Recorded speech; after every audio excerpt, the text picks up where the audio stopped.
ভুল করছি।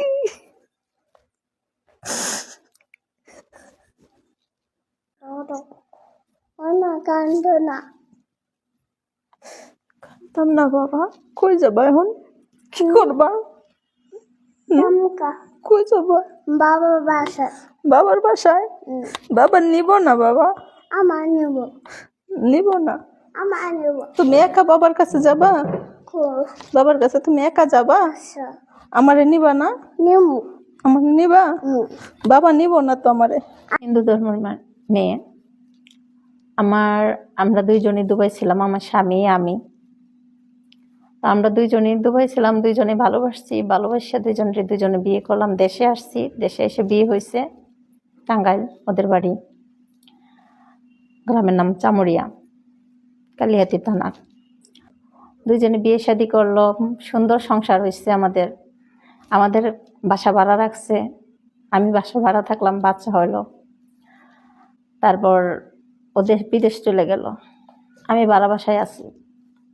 পরবর্তীতে দেখা যাচ্ছে কি ওই দেশে আসছে ছুটিতে, আইসা সেরা নতুন করে বিয়ে করছে। ওগুলো আমি জানি না, আমি পরবর্তীতে জানতে পারছি যে সে নতুন করে আবার বিয়ে করছে, বাচ্চা আসছে, সেখানে বাড়িতে রাখছে, পড়া দিতেছে, আমরা চলে ফিরে চলতেছি, সমস্যা নেই। সে দুবাই থেকে দ্বিতীয়বার আবার দেশে আসছে ছুটিতে দেশে আসার পরে দেখা যায় যে আমার সাথে সংসার করছে। 3-4 দিন সংসার কইরা বলছে আমি বাড়ি থেকে দেখা করে আসি তোমাদের কাছে। ঠিক আছে যাও, বাড়িতে যাও। আমি ঢাকা থাকি, ঢাকা আমার রাখছে। ঠিক আছে যাও, বাড়িতে যাও, বাড়িতে থেকে দেখা করে আসো। বাড়িতে আসছে, এই ফোন দেয় নাই, আর আইসা ফোন দেয় নাই। পরবর্তীতে পরের দিন ফোন দিল, জিজ্ঞেস করলো বাবুর কথা। ঠিক আছে, ফোন টোন দেওয়ার পরে কথাবার্তা হইলো, আবার রেখা দিছে। রাখার পরে মোবাইল বন্ধ করে থয়ে দিছে, ব্লক। আমরা ফোন দিলে পাই না, 1 দিন 2 দিন 3 দিন এরকম করে সপ্তাহ 10 দিন 15 দিন হয়ে গেছে, এখন খোঁজ খবর নাই। এই মাঝে মধ্যে ফোন দেয়, 2-1 মিনিট কথা হয়, পরবর্তীতে আবার মনে করেন যে আবার বন্ধ করে থুয়ে দেয়, এডি করে।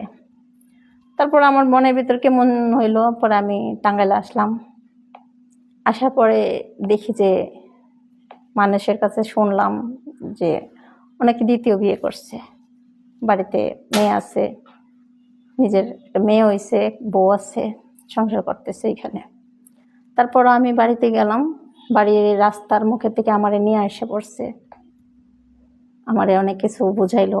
টাঙ্গাইলে একটা চক্ষু ক্লিনিক আছে, ওনার কাছে, শাহজালাল চক্ষু ক্লিনিক, ওইখানে আমারে বসাইলো। বসে ওর বন্ধু বান্ধব সবাই মিলে আমারে বুঝাইলো যে আমি দেশে যেতাম, বাড়িতে যেতাম, ঢাকা চলে যাও, তোমার এখানে থাকতে হবে না, এইটা সেটা তোমার আমি আসি এসি অনেক কিছু করলো, কিন্তু বাড়িতে যাতে আমি না জানাই। এখন আমার বোঝাইলো অনেক কিছু, বোঝানোর পরে আমি এখন বুঝতেছি যেটা যে আমার সাথে সে প্রতারণা করতেছে। আসলে সে আমার ভালোবাসা নেই শুরুর থেকেই, সে আমার 2 নাম্বারই করছে। যেরকম আমার বিয়ে করছে কোর্টে, আমার কাবিন করে নাই, আমি এগুলো তো বুঝি না, কারণ আমি হিন্দু মানুষ। ও আমার সাথে কি করছে আমি তো আর বুঝি না, আমি অন্ধ বিশ্বাস করে ওরে ভালোবাসছি, আমি ওই বিশ্বাসেই থাকছি। পরবর্তীতে এখন যা দেখা যায় যে এই যে কাবিন করছে, এগুলো সব বুয়া, সব তুইলা মানে এমনিতেই রাখছে।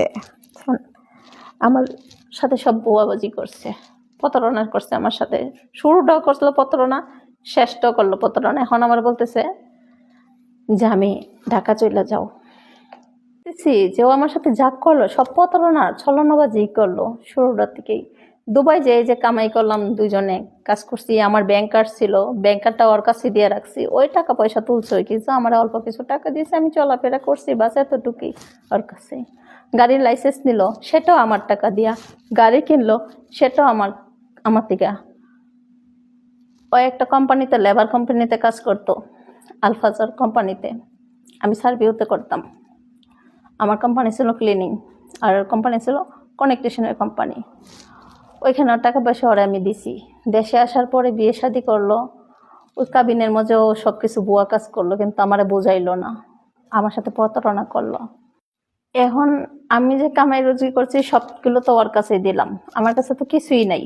এখন তার যে একটা সন্তান আছে আমার কাছে, 3 বছরের বাচ্চা, আমি 3 বছরের বাচ্চা নিয়ে আমি কোথায় যাবো? সে এখন আমি আসার পরে বলে যে আমার নাকি ডিভোর্স দিছে।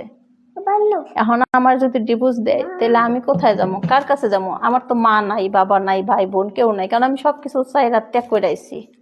সবাই ত্যাগ করে আমি মুসলিম ধর্ম গ্রহণ করছি। এখন মুসলিম যারা তারাই আমার সাথে প্রতারণা করতেছে, যারে বিশ্বাস করে আমি আসছিলাম সে আমার সাথে প্রতারণা করতেছে। এখন আমি সন্তানটা নিয়ে আমি কোথায় যাব? এখন আপনারা সব